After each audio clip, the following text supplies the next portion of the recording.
дейді? Улаика хумул муъминуна хаққа. Уғып алғыла. Мына ушылар ғана чынығы момындар. Мынада кимде 5 сифат болса, чынығы момындар деп Алла Таала айтып жатады. Муъминуна хаққа, чынығы момындар ушылар. Қайсы? Алланың атын ұққанда жүрегі қорқып, жүрегі жұмшарғандар.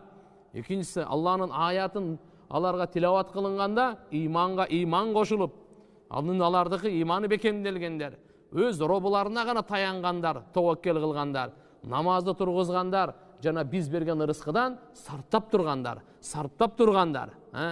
Мынаки Алла субханаху ва таалаға ким ушыларды айтып жатады. Ушу 5 сипаты барлар. Улаика хумул муъминуна хаққа. Бұларға эми қандай нерселер бар? Алланың тарабынан да уада қойып қойыңыз. Егерде сізде ушундай азыркы 5 сипатты бар болса, анда аларға оғыңыз. Не дейді Алла Таала? Лахум даражатун инда раббихим. Аларға бейіште даражалар бар.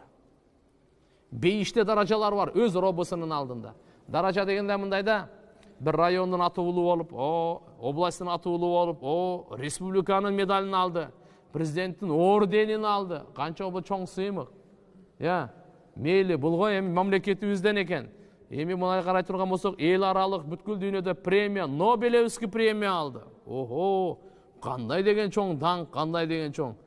Алланын алдында даражалар, мартабалар, сыйлыктар ал таптакыр бөлөк.